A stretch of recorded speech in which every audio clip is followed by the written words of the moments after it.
നല്ലൊരു മോര് കറി ഉണ്ടാക്കി നോക്കിയാലോ നമുക്ക്.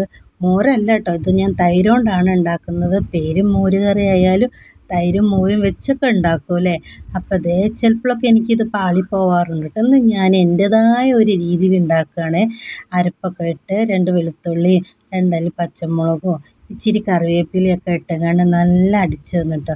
കാരണം ചിലപ്പോഴൊക്കെ എനിക്ക് പാളിപ്പോവാറുണ്ട് കേട്ടോ. ഈ മോര് കറി ഉണ്ടാക്കി ചട്ടി ചൂടാകുമ്പോൾ തൈര് ഇങ്ങോട്ട് ഇതാകുമ്പോൾ പറ്റ വെള്ളമായി വരും. അപ്പോൾ അങ്ങനെ ചെയ്യാറുണ്ട് കേട്ടോ. അപ്പോൾ അതേ ചട്ടി ചൂടായി, ഞാൻ വെളിച്ചെണ്ണ ഒഴിച്ചു, കടുക് പൊട്ടിച്ചു. അതിന് പൊട്ടിക്കഴിഞ്ഞ പാടെ 2 മണി ഉലുവ ഇടുക. അപ്പോൾ അതിന് മുമ്പേ ഉലുവ ഇട്ടാൽ ചിലപ്പോൾ കരിഞ്ഞു പോകും. അപ്പോൾ ഈ കറിക്ക് ഒരു കയ്പ്പ് രുചി വരും. അപ്പോൾ അത് കാരണം ഞാൻ വേഗം ഉലുവ ഇട്ട് വേഗം അരപ്പ് ചേർത്ത് നല്ല ഇളക്കി. ആ പച്ചമുളകും വെളുത്തുള്ളി ഒന്ന് വേവാൻ വേണ്ടി കുറച്ച് നേരം അടുപ്പത്ത് വെച്ച് ഒന്ന് ഇളക്കി. അതിലേക്ക് ഇച്ചിരി മഞ്ഞൾപ്പൊടിയും കുറച്ച് ഉപ്പും ഇട്ടെങ്ങാണ്ട് റെഡിയാക്കി തിളപ്പിച്ച് വെച്ച്, എന്നിട്ട് കുറച്ച് തൈര് എടുത്ത് ഒഴിച്ചത്. നല്ല മണമുണ്ട്, നല്ല കറിയാട്ടോ. ഇനി വേണമെങ്കിൽ നമുക്ക് ചുവന്നുള്ളിയൊക്കെ വറ്റൽമുളകും ഇട്ട് വറവിട്ടെടുക്കാം കേട്ടോ.